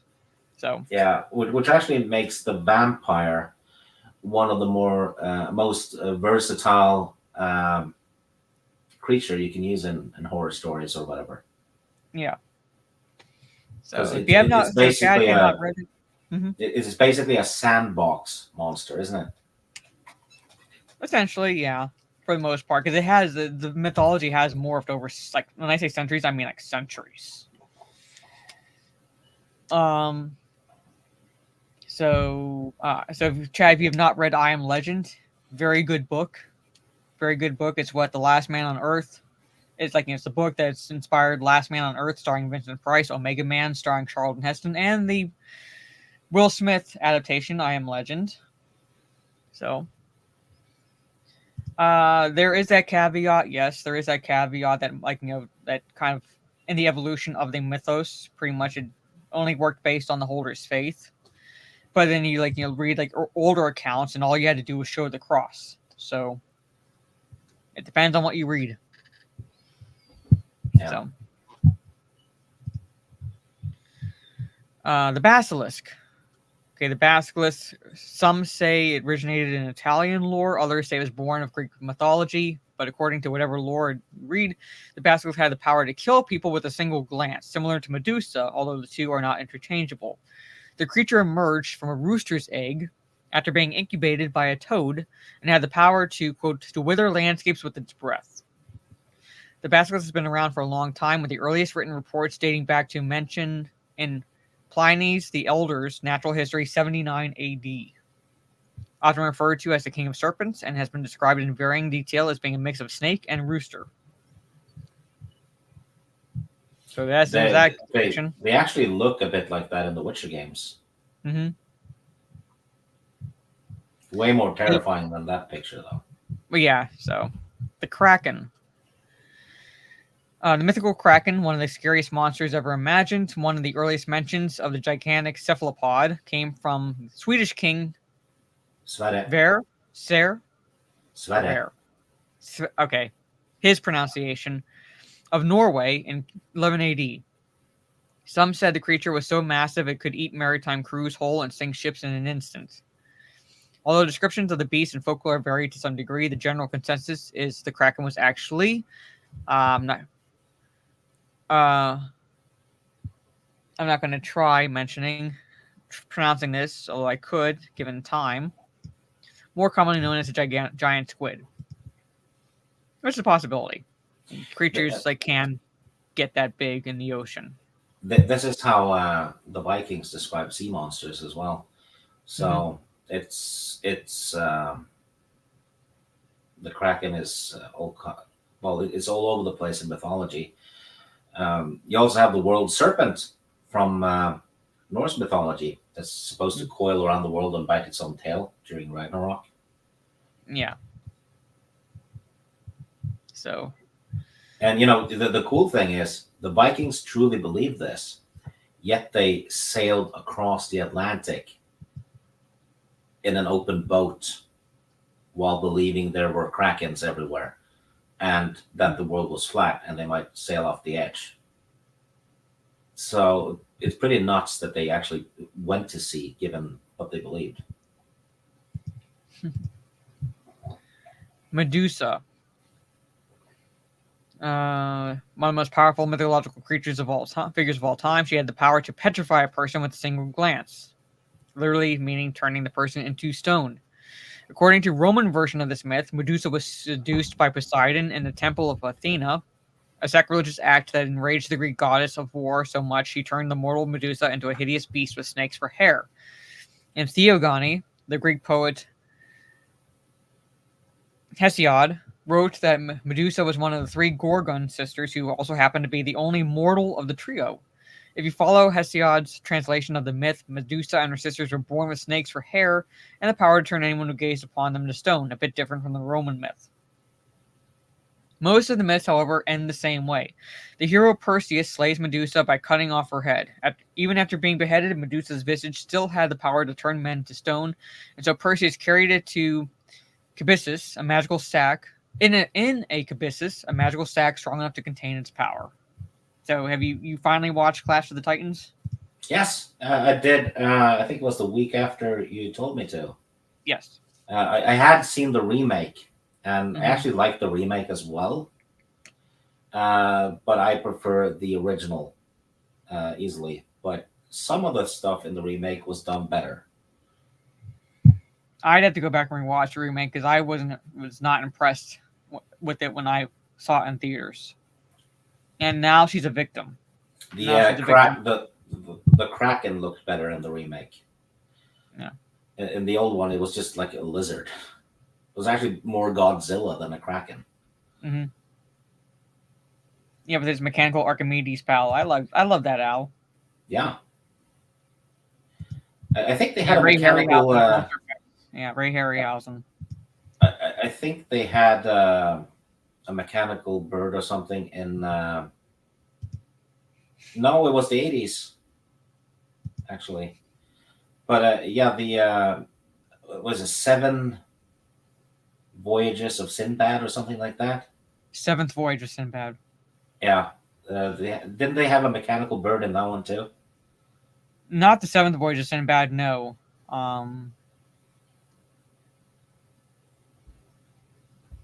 Which one was it? It's the one with what's her name? You used her as a picture for your Conan character. So I didn't use a picture of her, but she did dress like that. I know which one you're talking about.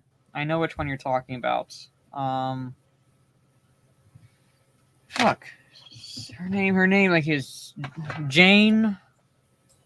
What's the No. actress's name? Yeah, it was that one.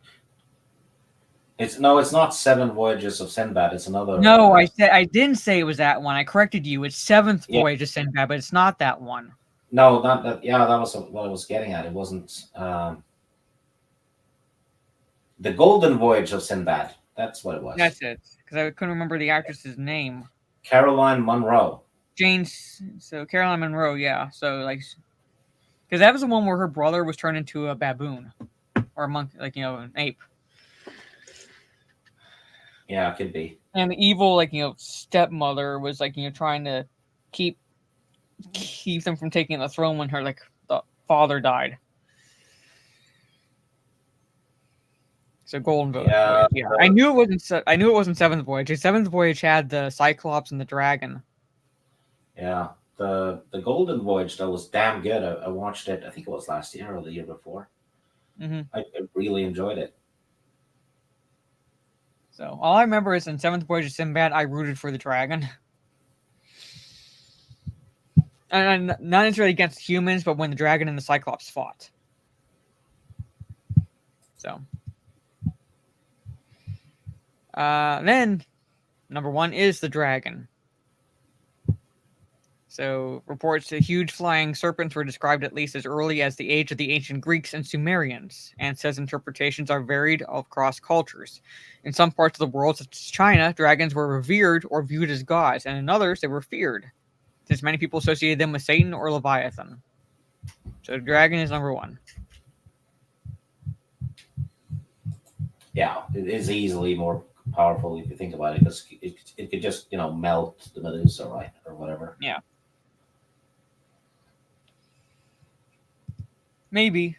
Because you have like Clash of Titans retrospective stream, you have Sinbad retrospective stream.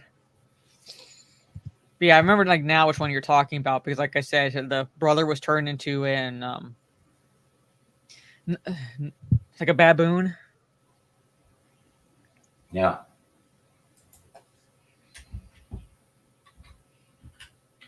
The villain was a wizard. Well, like the villain was like the stepmother, and she had like magic powers. She could turn into a bird. Yeah, but I think the main villain was a male wizard. No, that's one you're Maybe. thinking of. She like wasn't. Was it a male wizard? I know it was like she was. I don't think he was. He was a vizier. So Vizier is like kind of like an advisor. Yeah, but So- he was the one they had to fight at the end. Was it him they had to fight at the end? Yeah, it was at near a pool Hold on. of water. I remember the mother made something like because there was another creature there. I need to rewatch it now.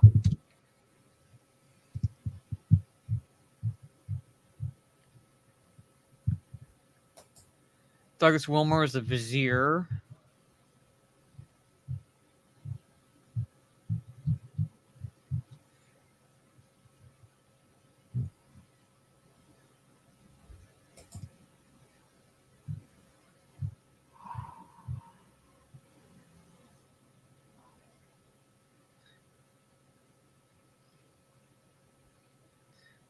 Okay. Once they reach the fountain, Kura obtains all the pieces, assembles a puzzle, and drops it into the fountain. His youth is restored and becomes invisible.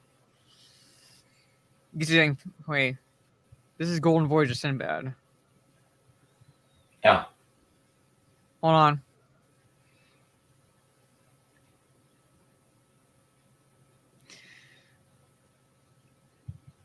Kura animates an idol of Kali, the six-armed goddess of death, when he is captured by hostile natives, causing them to free him.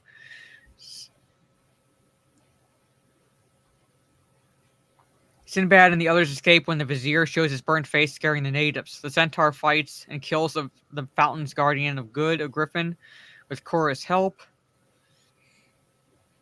However, Sinbad then jumps onto the centaur's back and stabs it dead with his dagger. Once they reach the fountain, Kura obtains all the pieces and assembles the puzzle and drops it into the fountain. His youth is restored, and he becomes invisible.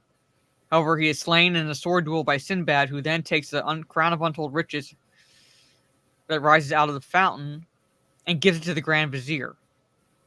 So, no, the Vizier was not the main villain. Yeah, the wizard was. Well, like the wizard was a female.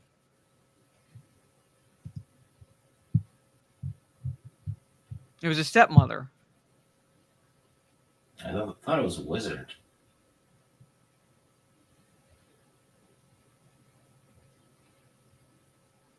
Hold on. Which one am I thinking of? Because there was like one where like it was a female. Maybe it was the other one, the Seven Voyages. No, it's not the Seventh Voyage. Because the Seventh Voyage one has the male wizard. Oh, didn't the animated one have a female villain?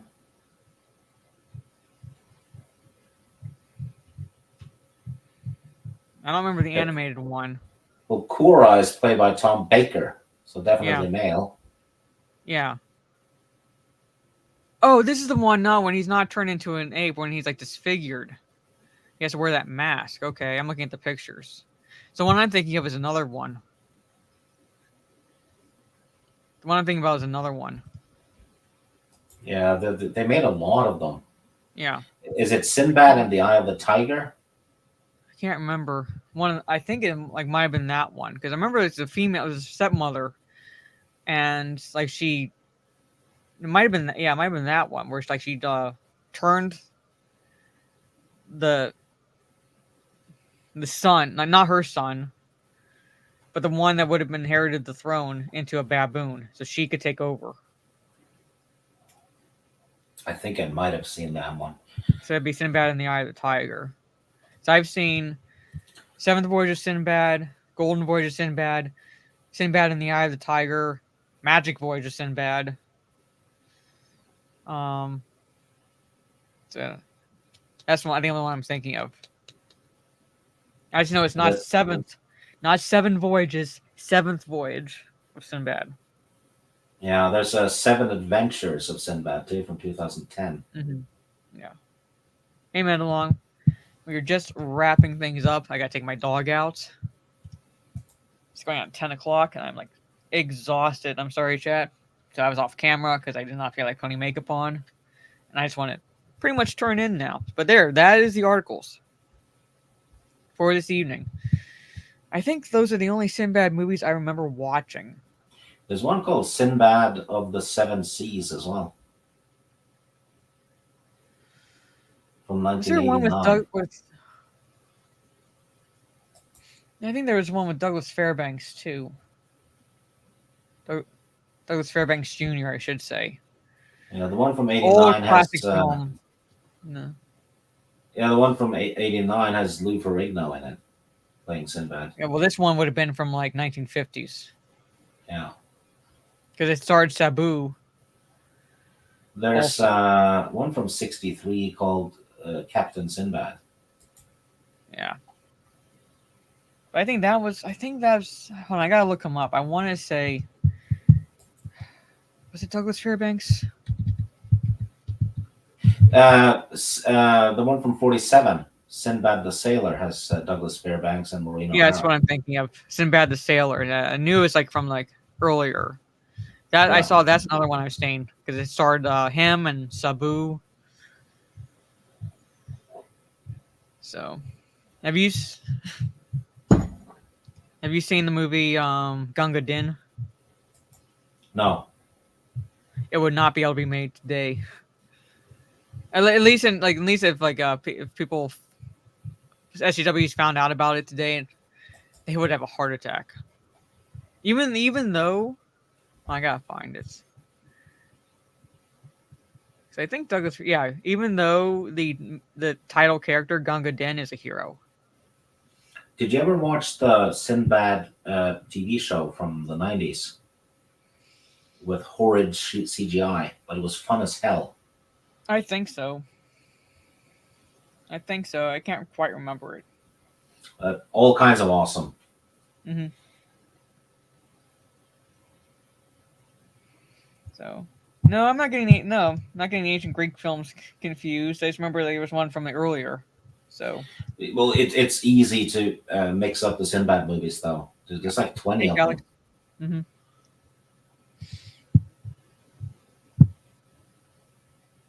I've never seen Son of Sinbad. That's one I know I've not seen. But yeah, if you can find Gunga Din, you might enjoy it, Stieg. It's from 1939. Like I said, it would give SJWs a heart attack today, but the title character Gunga Din is actually a hero. So yeah.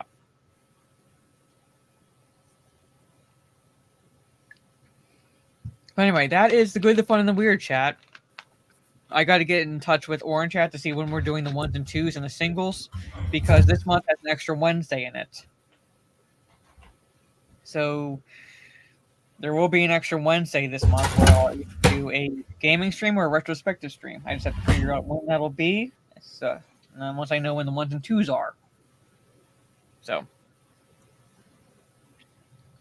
but there it is. So, thank you all for hanging out with us as we went through multiple articles. Thank you again to Stieg.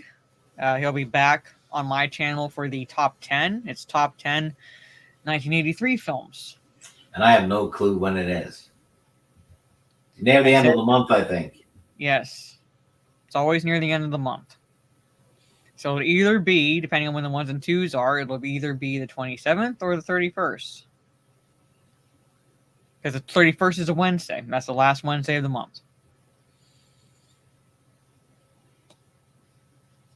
But again, Stieg, let everybody know where they can find you and all that fun stuff. And thank you for the compliments in the chat. I see. So very much appreciate it. And yes, I'll try to be here Saturday. Because tomorrow is the Godzilla -1 discussion. All right, Stieg, let everybody know where they can find you. Well, here at the end of the month, and sometimes on Teresa's channel, sometimes on Tommy's channel, and I'm on Twitter. But, you know, that's it. And wishing everyone in the chat a happy new year. Hope 2024 is good for all of you. Yep. Yeah, -1 is refreshing. It's probably my favorite film of 2023, and probably of the recent outings for the Godzilla films, the best one so far. I'm gonna watch it when it's available on the seas, and then if I like it, I'm gonna buy it. That's usually what I do these days. Because I don't trust reviewers on each side of the. Hey, right here. Because sometimes people will praise a movie just because it makes a movie they don't like, look worse, right? Mm-hmm. And the SJWs will praise it because it has woke moments. So I don't trust any reviewers anymore. I'll just watch it myself. Oh, do you trust me? Yeah, actually, I do trust you. Because just not with comedies. You have like no taste, but. Yeah.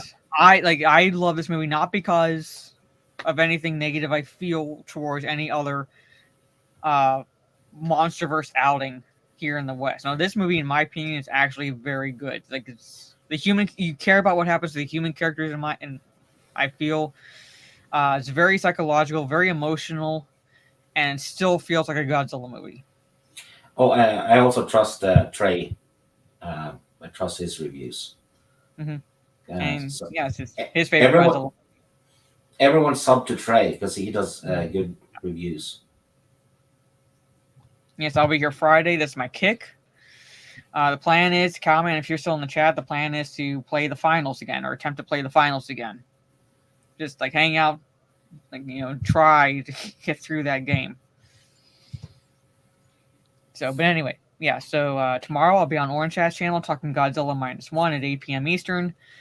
Friday, I'm going to try to do a solo stream. Make no promises, but I'll try to do a solo stream, get back to doing that on my live channel. And then Friday evening, I'll be on Kick, playing the finals.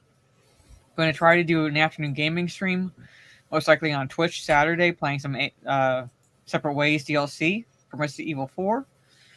And then Talk Nerdy to Us should be Saturday. And it's on Steph's channel, so don't know if it's going to be Saturday or Sunday. But there it is, chat. So, on that note, ladies and gentlemen, have a good rest of your day or evening, depending on where you are in the world, and we will see you all next time. So, take care. Peace.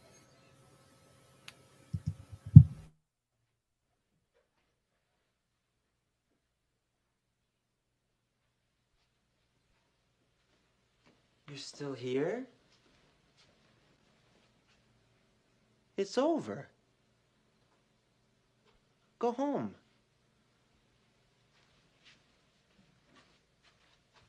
Go.